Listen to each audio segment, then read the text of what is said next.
La passion, c'est génial. Pour beaucoup d'entre nous, c'est le truc sur lequel focaliser tout notre temps libre. Et pour certains, c'est peut-être même votre raison de vivre.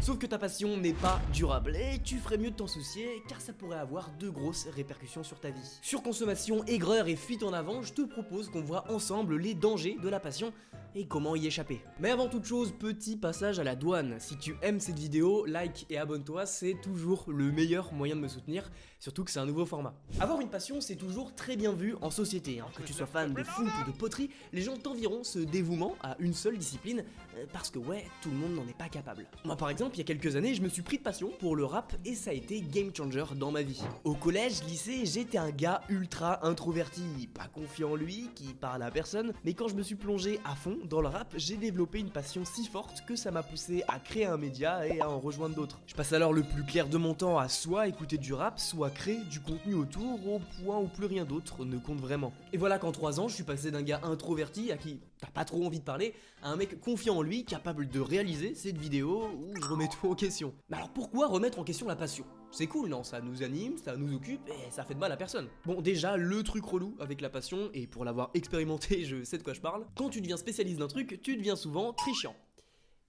Voire même aigri. Ouais, tu fais chier tout le monde. Alors c'est super, tu connais plein de choses, ouais, mais attention à pas virer dans l'extrême purisme. Genre par exemple dans le rap, le nombre de mecs qui vont te dire que le mainstream c'est forcément de la merde, et que tu ferais mieux d'écouter ce mec à 200 auditeurs parce qu'il fait du franglais et qui tourne des clips dans des cimetières.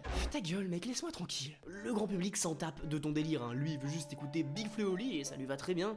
Et ça pour certains c'est incompréhensible. Vous savez dans le rap on utilise beaucoup ce terme, la vision. T'as la vision, en mode t'as capté le délire, t'es pas comme les autres. Bah ça je trouve que ça illustre bien le fait que quand t'es passionné, t'es dans une bulle. Et c'est très bien, hein, mais juste il faut être conscient que tout le monde est pas dedans et que tout le monde a pas forcément envie d'y entrer. Spotify Wrapped, c'est THE événement de l'année pour tous les passionnés de musique. Le moment où tu peux enfin connaître les sons que tu as le plus streamés, les artistes que tu as le plus écoutés, mais surtout ton temps total d'écoute de musique. Et surprise, les chiffres sont souvent ahurissants. Je sais pas comment c'est possible d'écouter autant. Au début, moi je voyais ça comme un énorme concours de beats. Genre, ouais, moi j'ai 10 000 minutes d'écoute de plus que toi, je suis un vrai passionné. Alors qu'en vrai, c'est plus alarmant qu'autre chose. Spotify Wrapped, ça illustre parfaitement ce qu'on peut appeler la surconsommation culturelle. Moi je faisais le malin, mais j'avais juste pas conscience d'être tombé dans le piège de la surconsommation. J'ai écouté du son H24, en allant en cours, en tout seul chez moi, en faisant du sport, et sans m'octroyer un seul moment de silence. Comme les vidéos sur YouTube ou les matchs de football, aujourd'hui on est entré dans une ère de capitalisme culturel assez frénétique. On a toujours plus de contenu, toujours de la nouveauté et on n'est jamais en manque, car le but c'est d'être toujours amené à consommer. L'attrait de la maladie réside dans sa capacité à réhabiliter l'un des plus grands vices de notre société, ne rien faire. Et aujourd'hui c'est la vérité, hein, la majeure partie des gens sont incapables de s'ennuyer. Et moi le premier. On a une tendance naturelle à combler l'ennui. Et ça peut être par un truc productif, un style travailler, faire du sport, mais le plus souvent c'est par des distractions un peu faciles, hein, genre les vidéos ou la musique. Perso, je pense qu'on doit réapprendre à s'ennuyer, genre juste une heure, une demi-heure par jour, se poser sur son pieu et rien faire. Genre juste regarder le plafond et réfléchir. C'est ce qu'on appelle le Niksen, l'art de ne rien faire. C'est dur au début, mais je te jure que très vite, tes pensées comblent le vide. Moi par exemple, c'est comme ça que j'ai eu l'idée de cette vidéo. Si dès qu'on a une passion, on consomme autant, c'est parce qu'on trouve beaucoup de plaisir en poursuivant nos instincts et nos curiosités naturelles. C'est la découverte, la création et le sublime qui nous permettent en partie de supporter notre existence. Le truc c'est que plus tu t'enfonces dans ce processus de surconsommation, moins tu éprouves de plaisir. Genre perso, quand je me suis plongé dans le rap à l'initial, c'était dingue, je captais toutes les subtilités, tous les styles. Puis dès que je suis rentré dans ce processus d'écoute sans fin, bah j'avais l'impression de plus conscientiser ce que j'écoutais. En fait tu bouffes tellement que ton cerveau il a plus le temps de faire le tri. Genre tu manges jusqu'au jour où tu remarques que t'as pris 15 kilos. Et l'actualité joue un énorme rôle là-dessus. Vu qu'il y a toujours des nouvelles sorties, du flux en permanence, des nouvelles tendances, bah tu te sens obligé de suivre ça, parce que c'est ton devoir. Oh, t'es passionné, oui ou merde? Sans poser vraiment la question de est-ce que tu aimes ce que tu consommes? Moi c'est une question que je me suis souvent posée durant l'année 2024, où je me suis rendu compte que j'écoutais des trucs parce que c'était neuf, parce que ça venait de sortir, mais que 8 fois sur 10 j'aimais pas. Par contre, je pouvais revenir dessus à froid quelques mois plus tard, et là ça passait mieux. Là je comprenais le délire. Mais pour ça, il faut prendre le temps de sélectionner ce que tu consommes et d'apprécier pleinement ce qu'on te propose.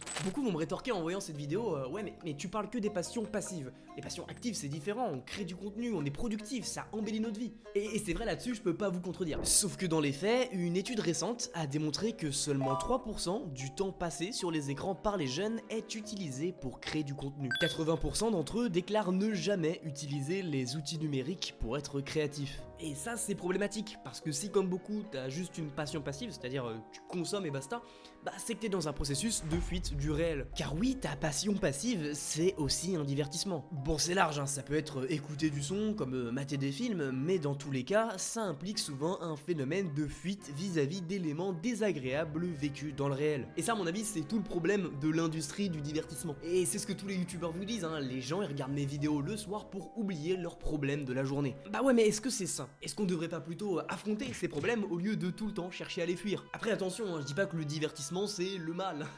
Quand c'est bien dosé, y a pas de souci. D'ailleurs, j'aime bien la vision de Tolkien sur le sujet. Lui, il fait la différence entre la fuite et l'échappement. S'évader, c'est quand t'es genre en prison et que tu dois penser à autre chose pour aller mieux, créer une sorte d'imaginaire. Alors que la fuite, c'est plus le fait de nier la réalité. En gros, quand tu finis ta journée de boulot épuisée et que tu te lances un film, bon bah c'est plus de l'échappement. En revanche, si tu choisis de te divertir alors que tu sais très bien que t'as d'autres tâches à faire, genre aller au sport ou travailler sur ta chaîne YouTube, là, c'est de la fuite. Et le pire dans ce genre de cas, c'est que cette fuite, elle implique aussi une dérivation de nos désirs. Le réel ne fait pas le poids face à une version numérique améliorée. Il devient donc fade et décevant pour beaucoup d'entre nous. Et la musique, c'est le meilleur exemple. Tu l'as remarqué, mais on fuit souvent nos émotions et nos désirs en les retrouvant dans la musique. Genre quand t'es triste, au lieu de te poser tout seul dans ton lit à bader, ce qui est, je l'avoue, relativement inconfortable, bah non, tu vas te lancer une playlist de sons mélancoliques pour te conforter dans cette émotion. Mais sans chercher à en sortir. Alors que je te jure, tu te poses 30 minutes, 1 heure, ça va te faire ruminer et tu vas trouver des solutions. Vous vous rappelez tout à l'heure quand je vous ai dit que la passion ça rendait chiant et aigri?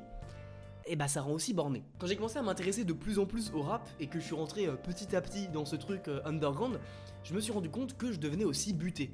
Quand je dis buté, c'est dans le sens que je m'étais tellement matrixé par un truc, j'étais tellement dans une spirale de consommation que j'avais l'impression de n'être tolérant qu'à ça et que tout ce qui pouvait exister autour était fade. Et d'un côté, je trouve ça super comme sentiment, parce que ça te permet de te focaliser sur un truc et d'être super productif. Genre j'aime le dessin, je fais que dessiner, y a que ça qui m'anime. Bon bah let's go, on dessine. Mais d'un côté, c'est révélateur d'un truc, ce qu'on appelle le biais du statu quo.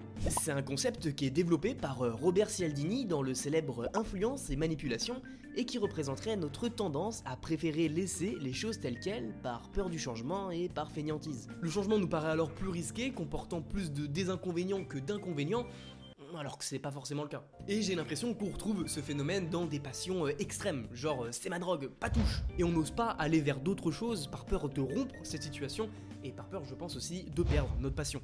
Et du coup ça m'amène au point le plus important de cette vidéo et au risque numéro 1 de ta passion, tu ne te définis que par elle.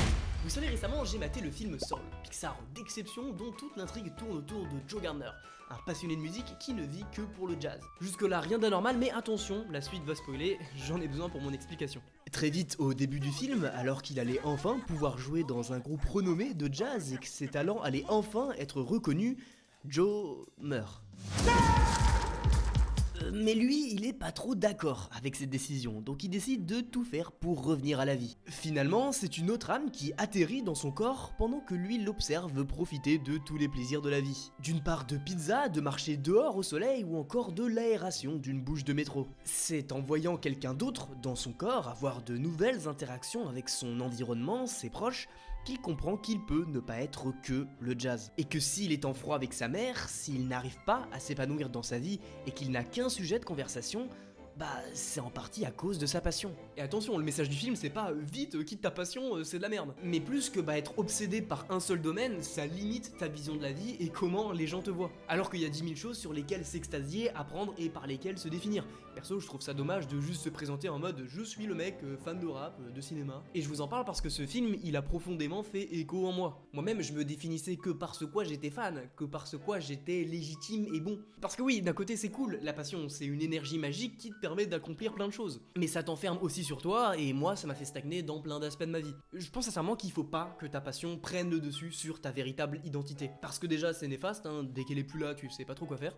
Mais aussi parce que comme dans Soul, la vie c'est large, il y a plein d'autres choses, donc ce serait bête de se limiter à un seul domaine. Il y a un proverbe japonais que j'aime bien, Ichigo Ichi. Traduction, abonne-toi à la chaîne de Bourdop en 2025, ça m'a envoyé. Non je déconne, ça signifie pour cette fois seulement, une fois dans une vie. Ça veut dire que chaque instant de ta vie est unique et irremplaçable et qu'aucun moment ne peut être répété. Alors ça peut paraître bateau, ouais je sais, mais perso je trouve ça extrêmement puissant parce que ça nous invite vraiment à vivre dans le moment présent.